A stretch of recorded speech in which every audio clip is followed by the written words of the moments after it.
Corporate ഭീമനായ Adani ഗ്രൂപ്പിനെതിരെ വിഴിഞ്ഞം തുറമുഖ പദ്ധതിയെ മുൻനിർത്തി നേരിട്ടുള്ള രാഷ്ട്രീയ പ്രതിരോധത്തിന് സിപിഎമ്മും ഇടതുപക്ഷവും കളം പിടിക്കുന്നു. വിഴിഞ്ഞം ഇന്റർനാഷണൽ സീപോർട്ട് ലിമിറ്റഡ് CMD സ്ഥാനത്തു നിന്നും ദിവ്യ എസ് അയ്യരെ മാറ്റിയതിന് പിന്നിൽ അദാനി ഗ്രൂപ്പിന്റെ സമ്മർദ്ദമാണെന്ന ദേശാഭിമാനി പത്രത്തിന്റെ ഞെട്ടിക്കുന്ന വെളിപ്പെടുത്തലോടെയാണ് CPM ഈ നീക്കത്തിന് തുടക്കമിടുന്നത്. മുൻ കോൺഗ്രസ് MLA KS ശബരിനാഥന്റെ ഭാര്യ കൂടിയായ ഉദ്യോഗസ്ഥയെ മാറ്റാൻ അദാനി ഗ്രൂപ്പ് ആവശ്യപ്പെട്ടപ്പോൾ മുൻ മുഖ്യമന്ത്രി പിണറായി വിജയൻ നൽകിയ മാസ് മറുപടിയും ഇപ്പോഴത്തെ UDF സർക്കാർ അദാനിക്ക് മുന്നിൽ മുട്ടുമടക്കിയതുമാണ് പാർട്ടി ജനങ്ങളിലേക്ക് എത്തിക്കുന്നത്. ഇടതുപക്ഷ ഭരണകാലത്ത് ഉദ്യോഗസ്ഥ ഭരണത്തിൽ അദാനി ഗ്രൂപ്പ് ഇടപെടാൻ ശ്രമിച്ചപ്പോൾ അന്നത്തെ മുഖ്യമന്ത്രി പിണറായി വിജയൻ ഉയർത്തിയ ശക്തമായ നിലപാടാണ് ഇപ്പോൾ CPMന്റെ പ്രധാന രാഷ്ട്രീയ ആയുധം. പോർട്ടിന്റെ കാര്യം മാത്രം നിങ്ങൾ നോക്കിയാൽ മതി, ഞങ്ങളുടെ ഉദ്യോഗസ്ഥരുടെ കാര്യം ഞങ്ങൾ നോക്കിക്കോളാമെന്ന പിണറായി വിജയന്റെ വാക്കുകൾ ഭരണാധികാരിയുടെ ആർജവമാണ് കാട്ടിയതെന്ന് CPM മുഖപത്രം പറയുന്നു. കോർപ്പറേറ്റ് സമ്മർദ്ദങ്ങൾക്ക് വഴങ്ങി ഉദ്യോഗസ്ഥരെ മാറ്റില്ലെന്ന ആ ഉറച്ച നിലപാടാണ് ഇടതുപക്ഷത്തിന്റെ രാഷ്ട്രീയ നയമെന്ന് ജനങ്ങളെ ബോധ്യപ്പെടുത്താനാണ് പാർട്ടി തീരുമാനം. വിഴിഞ്ഞം തുറമുഖത്തിന്റെ കരാർ വ്യവസ്ഥകളിൽ സ്വന്തം ലാഭത്തിനായി മാറ്റങ്ങൾ വരുത്താൻ അദാനി കമ്പനി നിരന്തരം ശ്രമിച്ചിരുന്നുവെന്നും അതിനെ എല്ലാം നിയമപരമായി തടഞ്ഞത് ദിവ്യ എസ് അയ്യരായിരുന്നുവെന്നുമാണ് CPM ചൂണ്ടിക്കാണിക്കുന്നത്.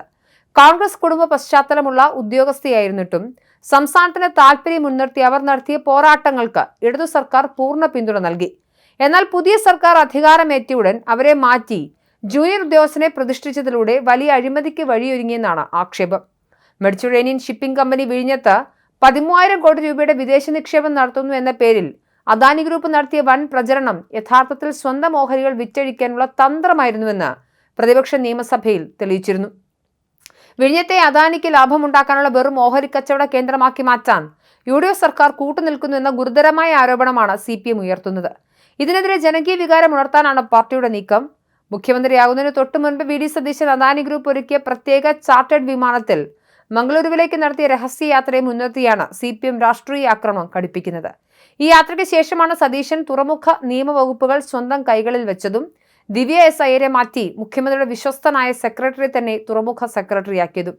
അദാനിയുമായുള്ള ഈ കച്ചവടക്കണ്ണാണ് വിഴിഞ്ഞത്തിന്റെ താൽപര്യങ്ങൾ ബലികഴിക്കാൻ സർക്കാരിനെ പ്രേരിപ്പിച്ചതെന്ന് പാർട്ടി ആരോപിക്കുന്നു. പ്രതിപക്ഷ നേതാവ് പിണറായി വിജയൻ 2 തവണ വാർത്താ സമ്മേളനത്തിൽ ഈ വിഷയം ഉന്നയിച്ചിട്ടും മുഖ്യമന്ത്രി VD സതീശൻ മൗനം പാലിക്കുന്നത് വലിയ രാഷ്ട്രീയ കുറ്റസമ്മതമായാണ് CPM കാണുന്നത്.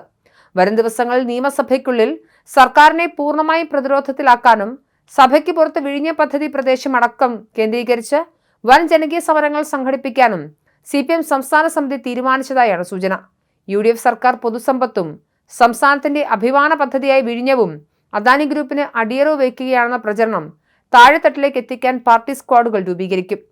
വിഴിഞ്ഞം തുറമുഖം വഴി കേരളത്തിന് ലഭിക്കേണ്ട വരുമാനവും തൊഴിലവസരങ്ങളും അദാനി സ്വന്തം പോക്കറ്റിലാക്കുമ്പോൾ സർക്കാർ അതിന് കുടപിടിക്കുകയാണെന്ന വസ്തുത ജനങ്ങളിൽ എത്തിച്ച് ഭരണവിരുദ്ധ വികാരം ശക്തമാക്കാനാണ് CPM ലക്ഷ്യമിടുന്നത്.